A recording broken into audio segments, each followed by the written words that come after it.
Hey everyone, I'm Ryan, the host of the Roast West Coast Coffee podcast. I host the show on Anchor by Spotify. If you haven't heard of it, it's the easiest way to make a podcast with everything that you need all in one place. Anchor has the tools that allow you to record and edit your podcast right from your phone or computer. I host on Anchor because it distributes my podcast on listening platforms like Spotify, Apple Podcasts, and so many more, making it easier for me to spend my time interviewing guests and drinking coffee. Anchor is everything you need to make a podcast all in one place, and best of all, Anchor is totally free. Download the Anchor app or go to Anchor.fm to get started.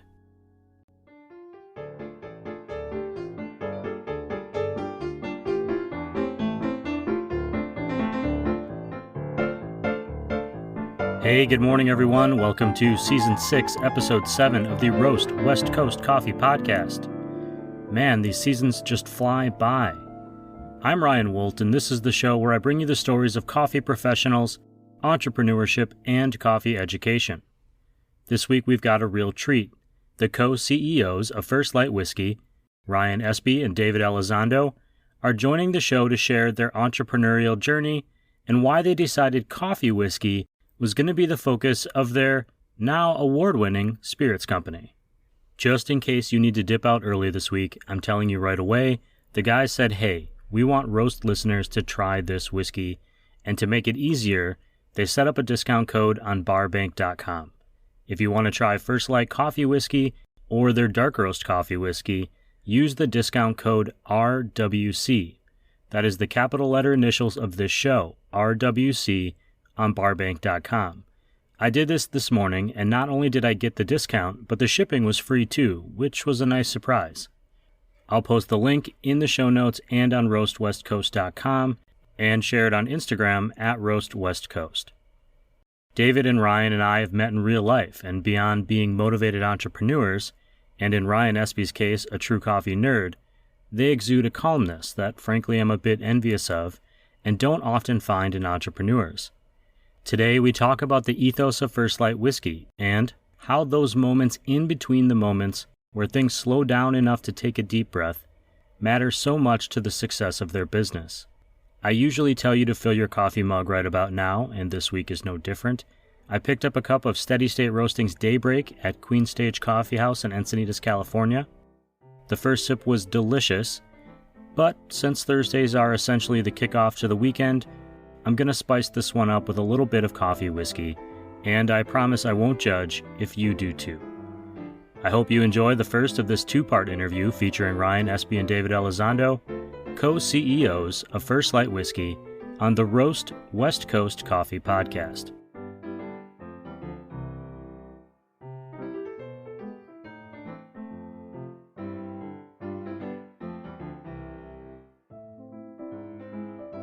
I should say, welcome to the Roast West Coast Coffee Podcast. If you guys wouldn't mind, I'll start with you, Ryan.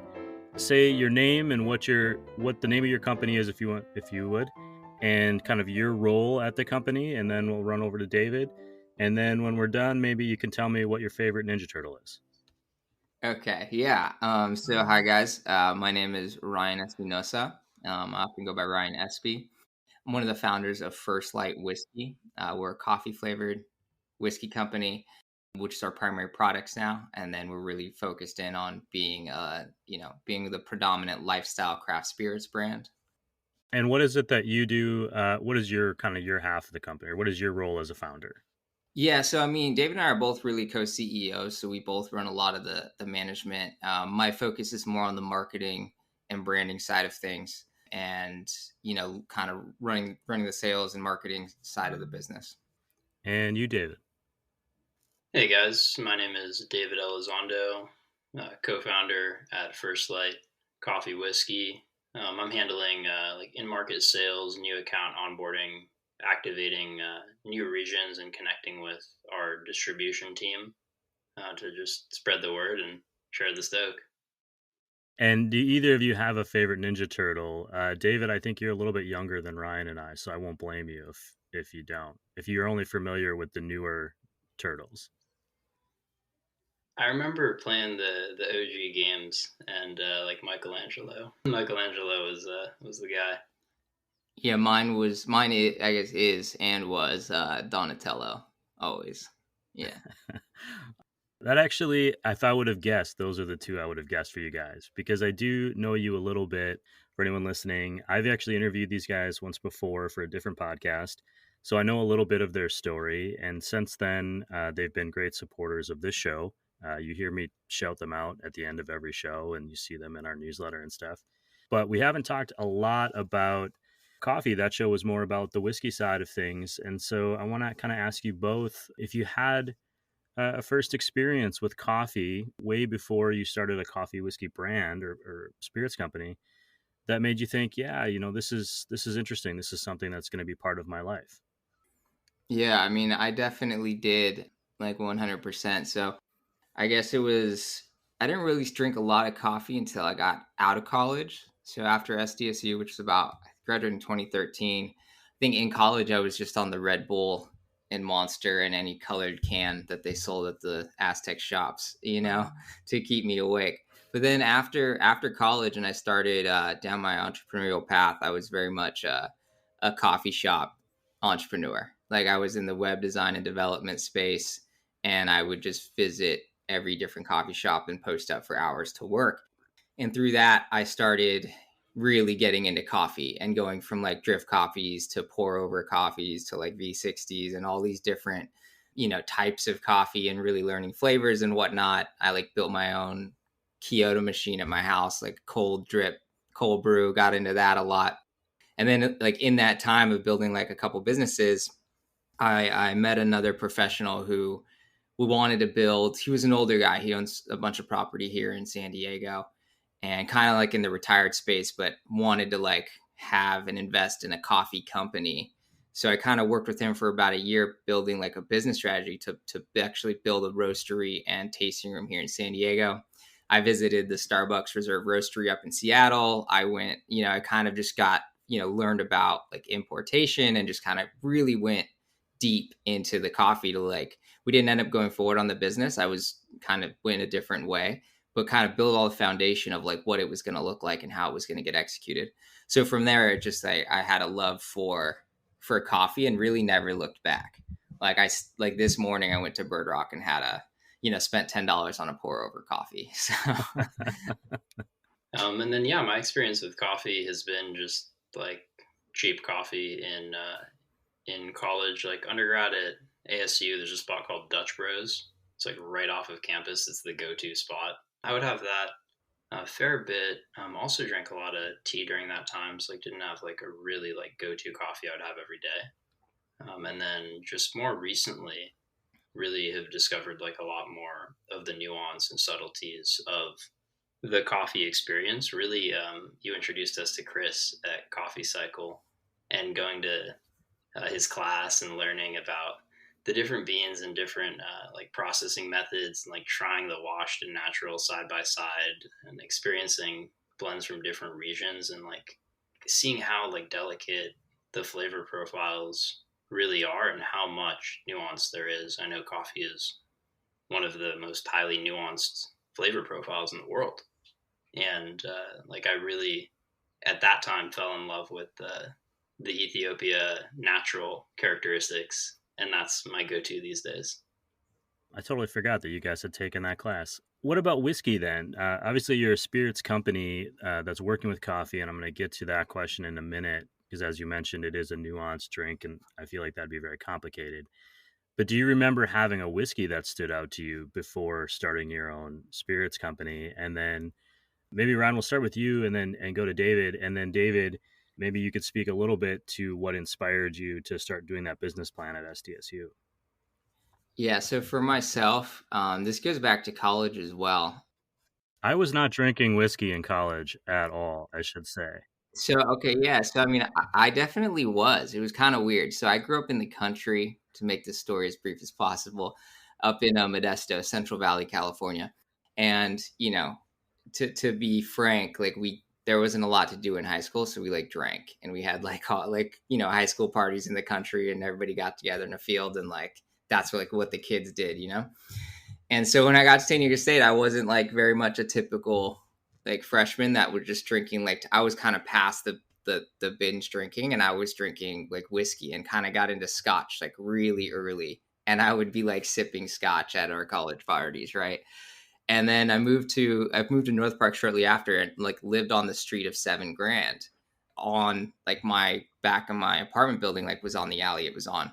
And this was when they kind of were still new, like it wasn't what it is today as far as like a prominent, like the flagship whiskey spot. So as I started going there, I got introduced to a ton of different whiskeys. I like knew the bartenders pretty well, like really like dove into, yeah, the world of whiskey. And I mean, I'm a Scotch guy, so like I really liked Oban. I always remember that one sticking out. I favor the peaty kind of smoky stuff. So yeah, it started early for me, and I've like, I do enjoy bourbon a lot too, and just been a whiskey drinker for quite some time.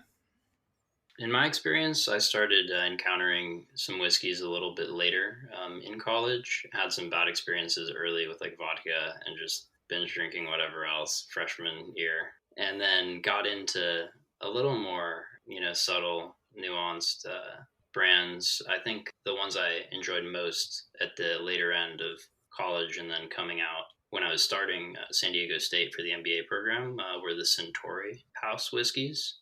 So like the whiskey Toki was my first experience there, and then the Hibiki Harmony as well, and I really enjoyed those light flavor profiles.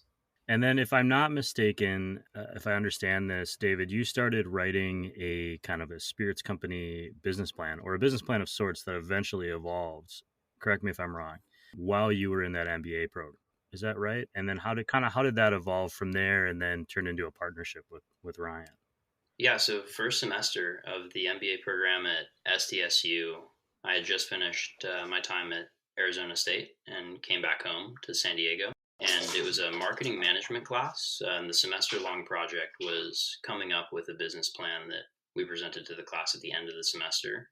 So did a lot of research, stumbled into the idea of a spirits brand, not whiskey, not coffee whiskey at that point.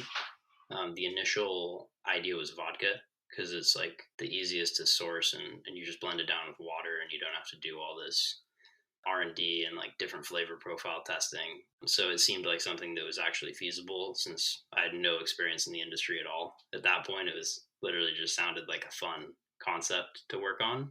And then I presented the project at the end of the class, a couple other group mates, and for whatever reason, it really stuck in my mind. At that time, I was surfing with Ryan and Adam, our other cousin, in OB all the time as well. And the name First Light came from the surf report.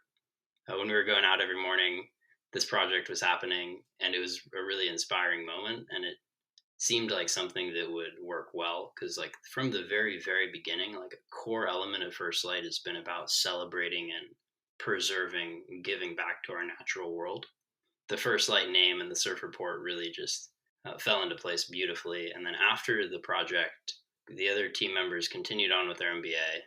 They want to get sidetracked on some whiskey pipe dream, or not even whiskey, but like craft spirits idea. But it really, like, the seed was planted in my mind, and right after that, I reached out to Ryan and talked about it with my girlfriend at the time, now wife, Cassidy.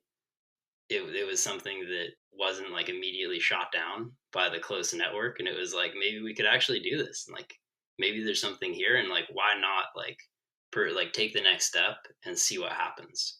At that point, Ryan started diving into what the brand would look like visually, and really like getting the core foundational elements of the First Light brand essence put together in Illustrator, and we're like doing bottle mock-ups. And right after that, I got an internship at this spot called the California Spirits Company, and started learning the process of distilling, production, bottling, sourcing ingredients, and jumping through all the regulatory hoops to get this idea that was in our head into a bottle and eventually onto a shelf. Well, that's always a challenge. I think a lot of people have ideas, and a lot of people have great ideas, but it's that next step. It's the putting it into action part that can trip you up. Before we go further, could you explain to me, or to us, what First Light refers to in surfing terms? Like, what, I think I understand the concept of it being sunrise, but how does that relate to surfing in that report?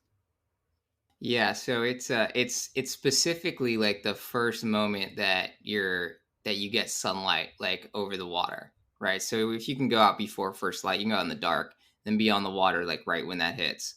So what it means is like that's the moment that you get that the sunlight coming across, and more kind of a higher level, it's like that really visual representation of the start of a new day, right? The beginning of a new adventure.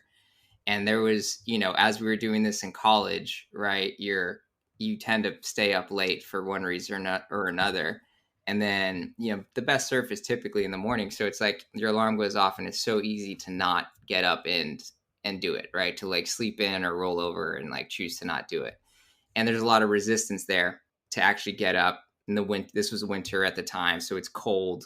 Like it's not a fun experience to get up early, drive, go in the cold, like put on a wetsuit, dive into like, big surf. But after you do, you get out and there's this like every single time you're glad you did, and you feel alive and you feel ready for the day. And it's about capturing that moment and really like celebrating those things and inspiring people to like choose those adventures, like whatever it means to you, whether it's surfing or skating or hiking or just working early or doing whatever it does that makes you feel alive. Like the first light embodiment is like, hey, do those things, like overcome that resistance, live your life, and like it's rewarding at the end of it. I like the surfing, the part of surfing where you're standing on the shore drinking coffee, but the other parts of it, I'm a little hesitant on. Yeah, I'd have to admit, like some of our first product tests were out there, and it would be like with the local, we're sitting there drinking the coffee, testing it out, talking to people. Yeah, it's the part where I have to get into the water that I'm a little shaky Yeah. on. I did not learn how to swim as a child, so I'm a little nervous when I get out in the waves. So you're going through this internship, David, and you're kind of learning on sourcing. Ryan's working on kind of this concept of branding. At this point, is it still just kind of this thing that's out into the future, or at what point did you say, no, we're gonna fucking do this? Excuse my language, everyone. This is something we're gonna move forward on. And I would assume that challenges came up that made you question that decision. What sort of walls did you run into or have to run through? Yeah, I mean, I think one of the biggest moments early in the journey where we were like, okay, like this is happening, we're moving forward here, was the first decent size investment we got, and we actually saw like a path towards like sourcing the materials and putting stuff in a bottle. It was a local friends and family member we met named Martin early in the journey, and we met him through Jess, Ryan's girlfriend, which was just very serendipitous. And they connected. We connected with Martin. We showed him the spot I was working at the time, California Spirits Company, and did a walkthrough. Showed him what we were working on.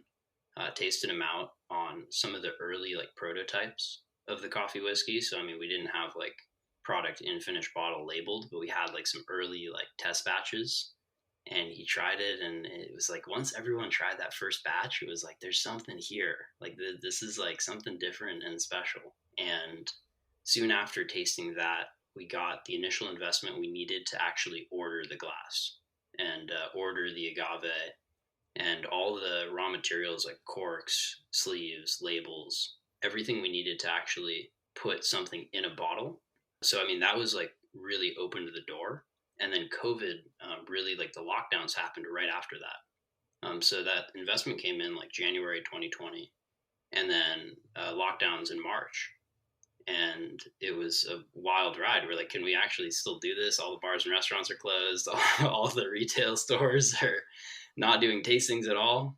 And we ended up partnering with a local small batch distillery called San Diego Distillery in Spring Valley, and connected with the owner, Trent, and asked him if we could use his distillery like small batch basis. We were hand blending the first bottles during that COVID time, like wearing masks in the facility and hand blending in 50-gallon drums. And then it was just like hand bottle, everything handmade. Like Ryan and Cassidy and I are in the facility, and like we've got like another like friend or team member in there with us, just all full manual process. And we put together the first batches like during the lockdowns, and then this really big local awards competition called the SIP Awards, based in Southern California, was transitioning from their normal events where they get a bunch of people together and do the tasting events and the judging, and they had just pivoted towards home tastings. So they send these kits to their judges, and it's all consumer judges that just apply. So it's not industry experts. And they would send like these home kits with numbers on them. It's like numbered vials. And as soon as we put those first batches in bottles, we sent them to the SIP Awards. We just met that first deadline. And we had two blends at that point. One is the original coffee whiskey. Our other is the dark roast. In that first year, the dark roast received platinum and an innovation award, and the original took double gold. And that was really like a moment where we had put something in a bottle, we had sent it out to the market, we realized people really enjoyed it, there was something there. And then from that point on, I think it's just been one foot in front of the other, like believing in the process and then sharing it with the community and seeing the response that the community has given us thus far has really just been the fuel in the tank since then. And it's like the more people we share it with, the more people enjoy the product, and then they share it with their friends. It really seems like anything is possible now, and it's just a matter of patience and persistence. So that you mentioned just something that really kind of started my wheels turning, which is you shared it with the community. I do that as well. I mean, I share the stuff that I'm working on with the community as well. I feel like I'm pretty good at that, getting podcasts out or getting writing out or whatever it is, art that I'm working on. Where my hiccups come is the selling part of it. And you guys are a new brand in a COVID marketplace where it's not as easy as just walking into the bar manager and saying, "Hey, will you try this and will you buy a case?" How did you start the process of selling it? And I'm going to add on to that, make this a little bit of a longer question, which is you guys don't do a ton of social media marketing or that kind of branding. If I'm understanding it right, it's really been kind of like one to one, word of mouth, like getting your product out in front of people. How did that turn into a business, a viable business where people are buying your product as opposed to you going out and giving it to them and sharing it with them? Yeah, I'll preface with a part, and I'll let David will take over on some of those first key accounts that really opened the door for us. So I think a part of it was we knew we had a brand that visually like caught people's attention. So I mean, there was a lot of care going into creating something different on the shelf, something that we has like a modern feel with this kind of classic embodiment, really like an iconic symbol. There's a lot of intention going into that, and as we show people, like it definitely has this like eye-catching and attention-grabbing presentation. And then the actual flavor, the liquid inside is unique. And like once you taste it, it's really it's something like you've never tasted before. And it's super pleasant. And I mean, every time we do liquid to lip tastings everywhere, there's just like such positive feedback and response. And we saw that in those first SIP awards where they didn't even get the branding. These were like unbranded bottles that just have like a number on them. And like, so we knew what we had, the product was like really good. So, I mean, it makes it a much easier sell to start when like those two things have been really dialed in. And then, kind of, I'll let David go into the process of how he was able to like bring on those first accounts, especially during COVID, which was tricky. Yeah, I mean, as you guys are mentioning, it was a really strange time, and it was a weird dynamic of a lot of bars and restaurants not wanting to bring on new products, transitioning to go only or outdoor dining. So a lot of spots that didn't have those capabilities were just closed completely. And early in the sales process, right when we had our first bottles, we connected with a lot of off-premise accounts. So you have like your local small liquor stores and specialty grocery stores around. Some of them, just hearing the story, hearing this class project turned into small family business, gave us a chance and did put it on the shelf. But also in that time, people were really tightening up spending too, and going towards products that they were already familiar with. So not having the ability to do the trial in those stores, like we could get bottle placements in some stores, but we couldn't really do tastings at that point. Really, we saw that the way we needed to get people tasting the product was through local restaurant and bar partnerships. And we connected with several spots in downtown San Diego. Like I remember doing the initial rounds in the gas lamp area. And I was skating from one spot to the next with a little pack of mini bottles in my hand, and it would go to spots and pour little samples to anyone that was willing to try it. Just a lot of people were just not even willing to try the product, and then a lot of people tried it and said, maybe come back next year. We're liquidating our inventory. A few dozen no's early on, and that's just part of the process. At that point, it was like it felt a little more threatening in terms of like, oh, maybe like this isn't going to work because we're taking all these no's and all this stuff shutting down. Now it's just like you just roll with that. That's part of the process. But we connected with Gaslamp Breakfast Company during that time, and the manager there, Zach, tasted the product and enjoyed it, and actually was ready to give it a chance on menu. So they're a local brunch spot in downtown on 6th and J, right by Petco Park, and they have a lot of volume going out every day. Very popular, and they made a nitro cold brew coffee cocktail, which is like a great blend with any like hot or iced coffee. It's a very intuitive go-to. We have a little bit of organic agave nectar in the whiskey, so it balances really nicely with coffee cocktails. Makes it a little smoother and sweeter than just pouring in like your traditional whiskey. They put that on the menu, and we started doing tastings there, just like tray passed, like small batch basis, just like in there whenever we could be, like going from table to table with masks, introducing the product, telling the story. And since they were already serving food and beverage, it was like easy to integrate into their flow. They were very generous in letting us do that at the time. They understood that we didn't have many opportunities to share this brand, and they really welcomed us, which was inspiring. A lot of people tasted it, and a lot of people started ordering the cocktail, and now it's, been like their best-selling coffee cocktail for the past year and a half. Just like that response has led to a new menu placement we just got with all the Breakfast Republics.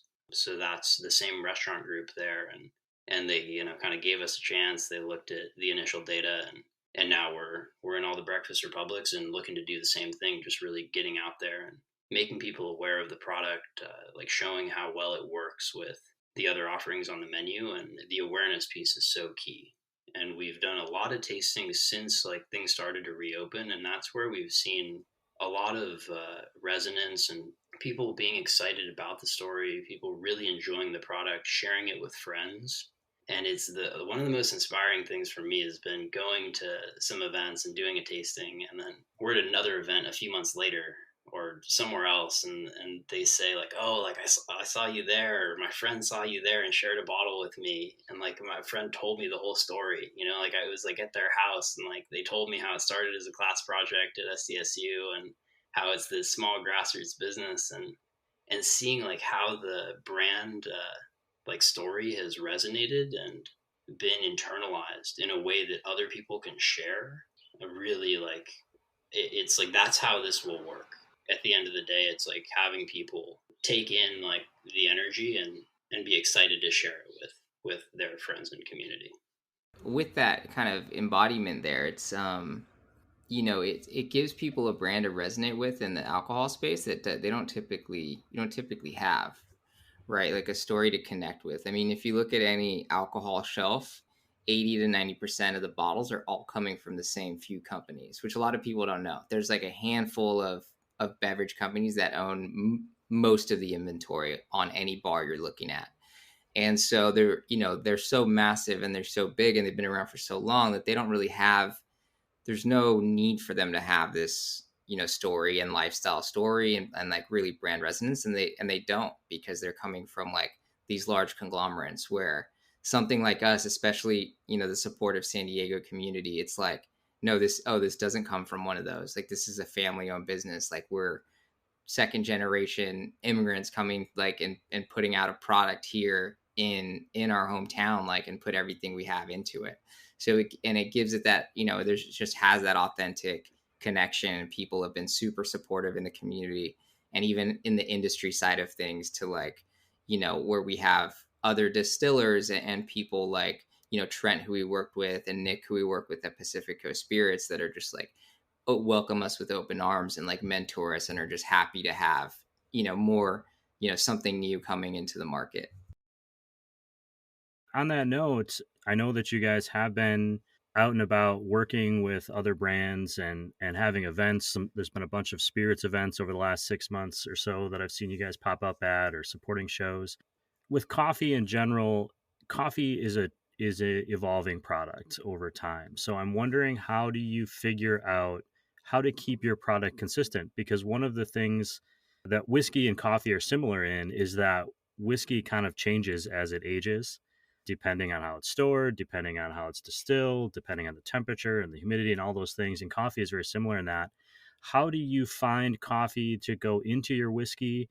And when you were first starting that process, was it as simple as like buying a bag of coffee and dumping it into a bottle of whiskey to figure it out? Or, were you looking for concentrates? What is it that you guys thought, this is how we can not only make this product that all of these first few people seem to love, but we can do it again and again and again over and over time? It's a great question. And early in the R&D process, it was the bag of beans, soaked in a whiskey base. We started experimenting with different whiskey profiles to see what would balance best with the coffee profile. We experimented with some ryes, some wheated bourbons, some corn whiskeys. We ended up landing on a mash bill that's 99% corn, 1% barley. Gives it like this like little like smooth sweetness from the corn that works really well with the blends, and it just was the best balance as we continued the R&D process. And in the early blends, we would do like the coffee beans soaking in the whiskey, and it would change a lot over time, as you mentioned. It would taste like really good, and then a month later it would taste different. 2 months later it would taste different. You'd have like some light particulate from the beans left in there, and we realized that to make something consistent, that we could really like honor the product and create something that we could put out and share in the SIP awards. And if you're like having that experience and it's something that is award worthy, the customer is actually getting that same experience on the next batch or 6 months later. And we ended up experimenting with some different decaf coffee extracts. And that really we saw was the most stable way to make this product scalable. So we wanted the two flagship blends to be something we could scale without diminishing the profiles. Like there are a lot of small batch products where you can have something really special and then it starts to gain traction in the local market, and the recipe needs to be changed to bring it to the mass market. And what it once was is no longer what it is. And we didn't want that to be what happened with First Light with these flagship blends. We wanted it to be something that wasn't perhaps like quite as bespoke or like varied batch to batch. Like you're not getting like the same like subtle nuance of a limited release product where it's like 100 bottles and that's it. It is something that's more stable and more consistent, so you're like losing a little bit of the delicacies of like the subtleties of the whole bean infusion or the ground bean infusion, but then you're getting the consistency and you're getting a quality product. You know what to expect. That's we believe the best in class in the flavored whiskey category. So we took the decaf coffee extract, we blended it with that corn whiskey base, and added some organic agave nectar. It's a very dark grade of agave, so you get a lot of depth and complexity there as well that you don't get with high fructose corn syrup or cane sugar syrup that are typically the go-tos in this space as well. And it also let us use a lot less sugar because you're getting this robust flavor complexity from the agave, so you don't need a bunch of sugar to make it really smooth and easy drinking, which is what we wanted, something that was really approachable for whiskey drinkers and non-whiskey drinkers alike. And the original and dark roast blends directly came out of our late friends and family test batches. We had a couple different profiles. The original is a little more whiskey forward. You get a nice clean coffee finish. Dark roast a little more robust. You get some hints of roasted chocolate. And we tested it out to a few hundred friends and family members right before we were ready to lock it in. And put it in bottle and put it on shelf, and the responses were 50-50.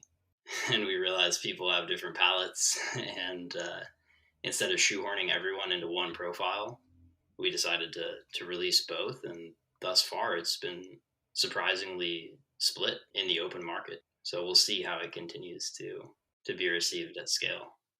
I just realized my problem, which is I don't have that many friends and family to test products on.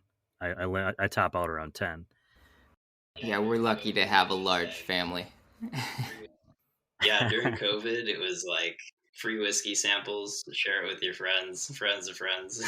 And yeah, it was a fun time. It was a fun thing to try, like during those times too. I feel like it was something that was nice to share with our friends and family, and like lifted people up a little bit in those times where it was like the lockdown and like dropping off little samples at people's doors, because you can't like all taste it together, and giving them little cards to fill out. What do you think? Like, what is your experience with these products? So.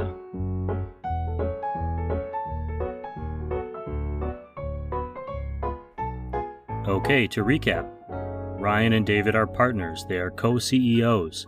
And while there is a fluidity to their roles, they also have a lane within the company structure. Ryan leads marketing and branding, while David focuses on sales and development. The name First Light comes from the Surf Report. It is a reference to the very first rays of sunlight that dance across the waves.